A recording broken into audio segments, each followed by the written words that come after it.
पहला क्वेश्चन है 1 नंबर का, भारत के किस राज्य में विश्व का सबसे बड़ा थोरियम का भंडार मौजूद है। यानी ये जो है विश्व का सबसे बड़ा है, भारत में तो है ही है लेकिन विश्व का सबसे बड़ा है। तो थोरियम का सबसे बड़ा भंडार दोस्तों केरल राज्य में, कहाँ पे है, केरल राज्य में है।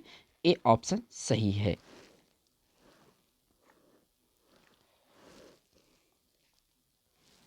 तो दोस्तों इस वीडियो में हम टॉप जो 25 क्वेश्चन है भूगोल का, इसका डिस्कस करेंगे। और ये जो पूरा जो लूसेंट है, लूसेंट बुक, उसका ये निचोड़ है दोस्तों। और ये सबसे ज़्यादा एग्जाम में सबसे ज़्यादा रिपीट हुआ, काफ़ी महत्वपूर्ण क्वेश्चन है। चाहे किसी भी गवर्नमेंट की एग्जाम की तैयारी करते हैं दोस्तों, तो वीडियो को लास्ट तक जरूर देखिएगा। यहीं से आपका ज्योग्राफी का 1 से 2 क्वेश्चन इसी वीडियो से बनेगा, 2 से ज़्यादा भी बन सकता है क्योंकि काफ़ी महत्वपूर्ण क्वेश्चन है। ठीक है, अगर हमारे चैनल पर नए हैं तो चैनल को सब्सक्राइब करके बेल आइकन प्रेस करना ना भूलिएगा दोस्तों, इसी तरह की वीडियो देखने के लिए। तो यहाँ दूसरा नंबर का क्वेश्चन है दोस्तों, पूछा गया है कि पश्चिम बंगाल की सीमाएं कितने देश के साथ लगी हुई है। जो पश्चिम बंगाल की सीमा है कितने देश के साथ लगी हुई है, तो टोटल यहाँ पे जो है 3 देश के साथ लगी हुई है। कितने देश के साथ, 3 देश के साथ लगी हुई है। सी ऑप्शन सही है। बढ़िएगा अगला क्वेश्चन पर। अगला क्वेश्चन ये रहा दोस्तों 3 नंबर का, और यहाँ से पूछा गया कि कौन सा राजस्थान का मरुस्थलीय जिला नहीं है। इनमें से कौन सा राजस्थान का मरुस्थलीय जिला नहीं है। किसी भी क्वेश्चन का आपको पहले से आंसर पता होगा दोस्तों तो कमेंट बॉक्स में ज़रूर कीजिएगा। और जो 26 नंबर का क्वेश्चन होगा ना दोस्तों, क्वेश्चन फॉर यू होगा, यानी ये आपको आंसर देना है। किसको देना है, आपको आंसर देना है, पता चलेगा कि आपका ज्योग्राफी की तैयारी कैसा है। ठीक है, तो कौन सा राजस्थान का मरुस्थलीय जिला नहीं है, सबसे पहले तो आपको एक एक करके यहाँ पे देखना पड़ेगा। तो बाड़मेर मरुस्थलीय जिला है, जैसलमेर ये भी मरुस्थलीय जिला है, चूरू, ये तीनों का तीनों जो है ना PCD ये मरुस्थलीय जिला है। जो कोटा है दोस्तों ये मरुस्थलीय जिला के अंतर्गत नहीं आता है। तो इस क्वेश्चन का यहाँ से ए ऑप्शन सही है। चलिए अगला क्वेश्चन पे मेरे प्यारे दोस्तों, अगला क्वेश्चन ये रहा आपका 4 नंबर का, और यहाँ से पूछा गया है किस राज्य में सबरीमाला स्थित है। ये सबरीमाला मंदिर जो है दोस्तों काफ़ी चर्चा में रहा था, ठीक है ना। तो ये अक्सर एग्जाम में ये पूछा जा रहा है, हाल फिलहाल के जितने भी एग्जाम हो रहा है कि सबरीमाला किस राज्य में है। तो सबरीमाला जो है दोस्तों ये आपका केरल राज्य में पड़ता है। कहाँ पे पड़ता है, केरल राज्य में पड़ता है। साथ के साथ आप भी बोलती चाहिए तो आपको याद हो जाएगा एक बार भी वीडियो से। चलिए अगला क्वेश्चन पर आते हैं प्यारे दोस्तों। अगला क्वेश्चन यहाँ पे दोस्तों 5 नंबर का है, पूछा गया है दोस्तों कि भारत में किस राज्य की सबसे लंबी तटरेखा है। तो सबसे लंबी तटरेखा दोस्तों गुजरात की है। किसकी है, गुजरात की है, यानी डी ऑप्शन यहाँ पे सही है। चलिए बढ़िए अगला क्वेश्चन प्यारे दोस्तों। अगला क्वेश्चन यहाँ ए रहा दोस्तों आपका 6 नंबर का, पूछा गया है कि भारत में जैव विविधता की दृष्टि से धनी स्थान है। जैव विविधता की दृष्टि से सबसे धनी स्थान दोस्तों पश्चिमी घाट ही है। पश्चिमी घाट है जिसमें आपका नील गिरी पर्वत भी पड़ता है। ठीक है ना, ठीक है, याद रखिएगा। ठीक है, चलिए अगला क्वेश्चन पर चलते हैं। अगला क्वेश्चन ये रहा दोस्तों 7 नंबर का, और यहाँ पे पूछा जा रहा है आपसे कि भारत का कौन सा राज्य 3 ओर बांग्लादेश से घिरा हुआ है। यानी कि 3 ओर जो है ना वो राज्य जो है, यानी कि 3 ओर से, इधर से भी इधर से भी, ये बांग्लादेश से घिरा हुआ है। तो ये है दोस्तों त्रिपुरा। काफ़ी महत्वपूर्ण क्वेश्चन है ये क्वेश्चन, कम से कम एग्जाम में देखिए देखो, जिससे जहाँ से मैं लिया हूँ वहाँ पे 10 बार तो दिखा रहा था कि 10 बार प्रीवियस ईयर में पूछा गया क्वेश्चन है। तो काफ़ी महत्वपूर्ण क्वेश्चन है ये। चलिए अगला क्वेश्चन पर आते हैं। अगला क्वेश्चन देखिए दोस्तों 8 नंबर का है, और यहाँ से पूछा गया है आपसे कि भारत में चंदन की लकड़ी के लिए प्रसिद्ध राज्य है। चंदन की लकड़ी के लिए प्रसिद्ध राज्य इनमें से कौन सा है। तो यहाँ पे दोस्तों जो कर्नाटक है ये चंदन के लिए काफ़ी विख्यात है भारत में। ठीक है, और उच्च किस्म का यहाँ पे चंदन की लकड़ी प्राप्त होता है। सी ऑप्शन इस क्वेश्चन का राइट आंसर है। चलिए अगला क्वेश्चन पर बढ़िए दोस्तों। तो अगला क्वेश्चन ये रहा आपका 9 नंबर का क्वेश्चन है, पूछा गया कि सिंह, जिराफ, बाइसन जैसे जानवर डैश वन में मुख्यतः पाए जाते हैं। यहाँ पे जो खाली जगह भरा है दोस्तों इसमें कौन सा वन में ये पाए जाते हैं, याद रखिएगा सिंह, जिराफ, बाइसन।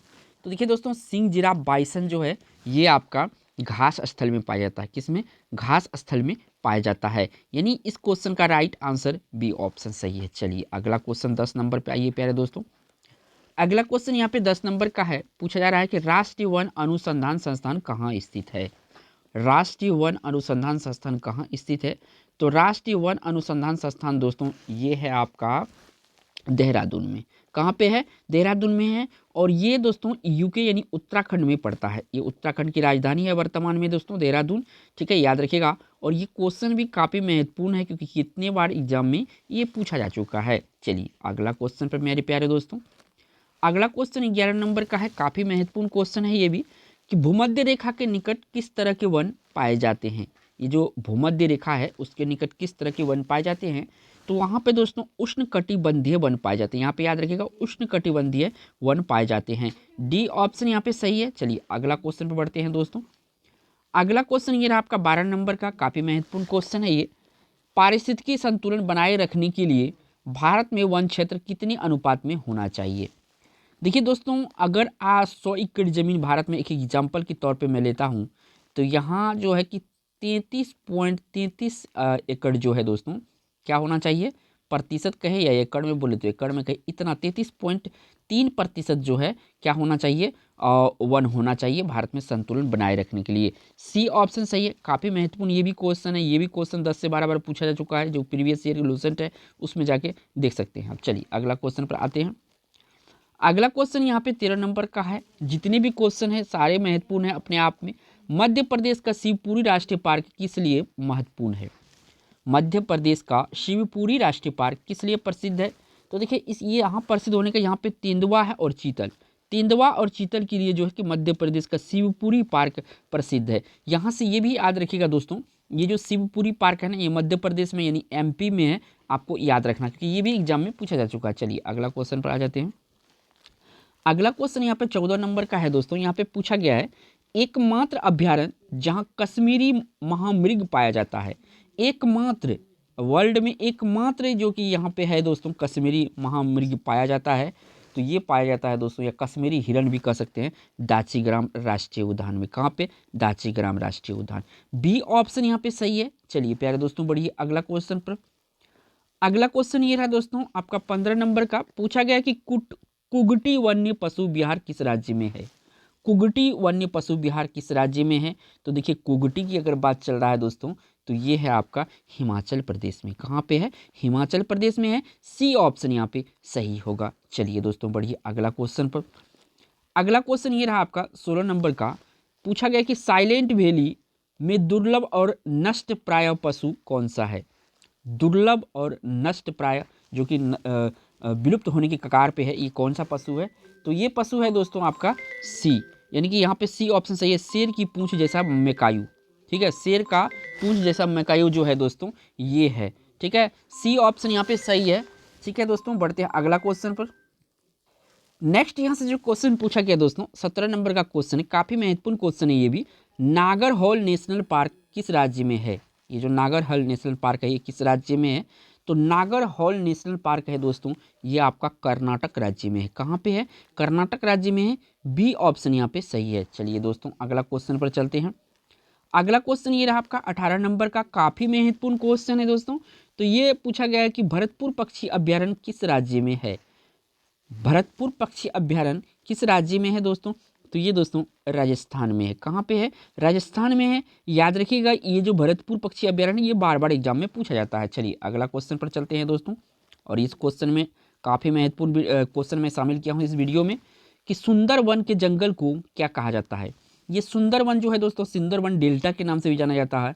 और ये जो पश्चिम बंगाल और बांग्लादेश में ज़्यादातर इसका जो भाग पड़ता है, पश्चिम बंगाल अपना देश भारत में पड़ता है और कुछ भाग इसका बांग्लादेश में पड़ता है। ठीक है ना, तो इसे मैनग्रोव के नाम से जाना जाता है। और ये जो पूछा जाता है एग्जाम में कि जो सुंदरवन है इसको सुंदरवन क्यों नाम रखा गया, तो यहाँ पे दोस्तों जो है तो ना सुंदरी वृक्ष होता है, सुंदरी वृक्ष होता है, इसी कारण से ये जो वन है दोस्तों इसका नाम सुंदरवन पड़ा है। बी ऑप्शन सही है। चलिए अगला क्वेश्चन पर चलते हैं प्यारे दोस्तों। अगला क्वेश्चन यहाँ पे दोस्तों पूछा गया कि 20 नंबर में, कि भारतीय वन्य जीव संस्थान कहाँ स्थित है। काफ़ी महत्वपूर्ण क्वेश्चन है दोस्तों एग्जाम की दृष्टि से, और पूछा भी जा चुका है 10 से 12 बार, बहुत बार ये पूछा जा चुका है कि भारतीय वन्य जीव संस्थान कहाँ है। तो ये संस्थान है दोस्तों कहाँ पर, ये है आपका देहरादून में। कहाँ पे है? देहरादून में है। सी ऑप्शन यहाँ पे सही होगा। चलिए प्यारे दोस्तों बढ़िए अगला क्वेश्चन पर। अगला क्वेश्चन यहाँ 21 नंबर में यहाँ पे पूछा गया है दोस्तों, कि स्वच्छ जल समुदाय में लैंटिक आवास का उदाहरण है। यहाँ पे याद रखिएगा लैंटिक आवास का उदाहरण निम्न में से कौन सा है, तो यहाँ पे जो तालाब और दलदल है ये लैंटिक आवास का उदाहरण है। काफ़ी महत्वपूर्ण क्वेश्चन है, थोड़ा सा डिफिकल्ट हो सकता है लेकिन आपको आंसर याद रखना है। चलिए अगला क्वेश्चन पे प्यारे दोस्तों, अगला क्वेश्चन ये रहा आपका 22 नंबर का। यहाँ से पूछा गया दोस्तों कि गंगा डेल्टा के मैंग्रोव वनों को क्या कहा जाता है। तो देखिए सुंदरवन, देखिए यहाँ पे इस तरह से पूछा है सुंदरवन। सुंदरवन इसका नाम क्यों रखा गया है दोस्तों, तो आपको याद रखना है यहाँ पे जो सुंदरी वृक्ष है, सुंदरी वृक्ष के कारण से जो है कि इसका नाम जो है कि सुंदरवन पड़ा है, ठीक है ना, सुंदरी वृक्ष होता है यहाँ पे। चलिए अगला क्वेश्चन पर चलते हैं प्यारे दोस्तों। तो अगला क्वेश्चन काफी महत्वपूर्ण है ये क्वेश्चन दोस्तों, 23 नंबर का क्वेश्चन है। भारत में सबसे अधिक कौन सी मिट्टी पाई जाती है। थोड़ा सा डिफिकल्ट हो सकता है आपके लिए, जरूर आंसर करने की कोशिश कीजिएगा। तो भारत में सबसे ज्यादा दोस्तों देखिए जलोढ़ मिट्टी पाई जाती है। देखिए भारत में सबसे अच्छा जो मैदानी भाग है ये आपका गंगा का मैदान है। क्या है, गंगा का मैदान है। और गंगा का मैदान में खास करके आपका जो मिलती है जलोढ़ मिट्टी मिलती है, ठीक है ना। कौन सा, जलोढ़ मिट्टी। ये दो नाम से जानी जाती है, एक आज दोस्तों खादर मिट्टी, ठीक है ना, यहाँ पे खादर मिट्टी, दूसरा है बांगर मिट्टी, ठीक है। याद रखिएगा जो खादर मिट्टी है ये नई जलोढ़ है और जो बांगर है ये पुरानी जलोढ़ है। चलिए अगला क्वेश्चन पे प्यारे दोस्तों, अगला क्वेश्चन ये रहा 24 नंबर का, काफी महत्वपूर्ण क्वेश्चन है दोस्तों और ये बहुतों बार पूछा जा चुका है। हाल फिलहाल का जितने भी एग्जाम हो रहा है इस क्वेश्चन को रिपीट किया जा रहा है। कपास उगाने के लिए कौन सी मिट्टी उपयुक्त होती है। देखिए कपास उगाने के लिए कौन सी मिट्टी उपयुक्त होती है, तो इसके लिए काली मिट्टी काफ़ी उपयुक्त होती है दोस्तों कपास उगाने के लिए। तो सी ऑप्शन सही है। याद रखिएगा दोस्तों काली मिट्टी सबसे ज़्यादा जो दोस्तों पड़ता है ये आपका महाराष्ट्र में पड़ता है। कहाँ पे पड़ता है, महाराष्ट्र में पड़ता है, याद रखिएगा। और काली मिट्टी को कपासी मिट्टी भी कहा जाता है। कौन सा, कपासी मिट्टी, कपासी मिट्टी, ठीक है ना। और एक चीज़ याद है, इस मिट्टी को रेगूर मिट्टी भी कहा जाता है। क्या कहा जाता है, रेगूर मिट्टी भी कहा जाता है। चलिए अगला क्वेश्चन पर दोस्तों, तो अगला क्वेश्चन ये आपका 25 नंबर का, काफी महत्वपूर्ण क्वेश्चन है। ये भी पूछा गया है कि ऊंचे क्षेत्रों में लेटेराइट मृदा की रचना होती है। क्यों होती है ऊंचे क्षेत्रों में लेटेराइट मृदा की रचना, तो इसका क्या कारण है, तो ये कारण है दोस्तों आपका अम्लीय कारण से जो है कि ऊंचे जगह जो होता है वहाँ पे लेटेराइट मिट्टी का निर्माण होता है। सी ऑप्शन सही है। अब आ जाइए क्वेश्चन फॉर यू में दोस्तों, आप लोग को देना है कमेंट में इस क्वेश्चन का आंसर कि यहाँ पर जो पूछा गया है दोस्तों, लेटेराइट मिट्टी महत्वपूर्ण रूप से पाई जाती है। 4 ऑप्शन दिया हुआ है यहाँ पे आपको। एक ऑप्शन यहाँ पे देखिए, ए ऑप्शन में मालाबार तट है, बी में कोरोमंडल तट है, सी में बुंदेलखंड है, डी में बस्तर का पठार है। इन्हीं चारों में से एक आपका आंसर होगा। आंसर जो भी होगा ABCD आप कमेंट में जरूर कीजिएगा, इस तरह से लिख दीजिएगा तो समझेंगे दोस्तों कि आपका तैयारी ज्योग्राफी में किस तरह का है। दोस्तों यहाँ तक अगर वीडियो देख लिए दोस्तों, आप लोगों को तहे दिल से धन्यवाद दोस्तों। थैंक्स फॉर वॉचिंग दोस्तों।